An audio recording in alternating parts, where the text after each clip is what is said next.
How's everybody doing? I'm going to seal this up pretty quick here once I move it around dry. I'm almost there. This is probably a good point for just a little short mini monologue about the state of the hobby. Well, not really the state of the hobby. I shouldn't really put it like that. No, I'm not going to talk about its dying because it's not. At least it's not in my world and never has. But, like I like to listen to model building podcasts, like while I work sometimes. I just find a lot of the people that are involved in it that are so talented and very interesting to listen to. I like to hear all the philosophical, psychological discussions around it, because that plays a big part, whether we even know it's happening or not.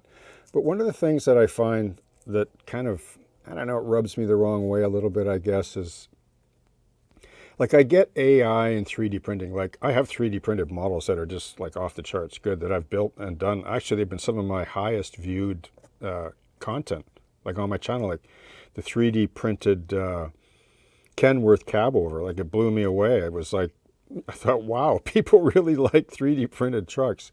But you hear this thing about, inspiration and so on, and you hear people talking about, like I heard this on a podcast. Well, I'm going to, use AI to write me a story or a narrative for a diorama. Really? Like you've gone that far that you need AI to write you a story?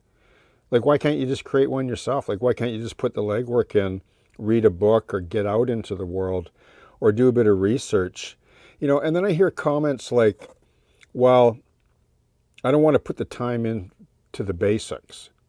Well, every single successful professional person in the world, whether they're an athlete, an artist, anything, put the time in on the basics.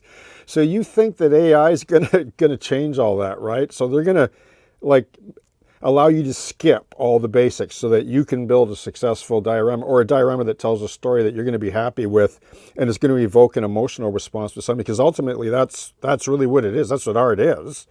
Like that's what art is. That like if you want to carry a message or make an impact in your community, like let it come from the human sentient value, not some artificial idea that was based on all input from a human being. Right?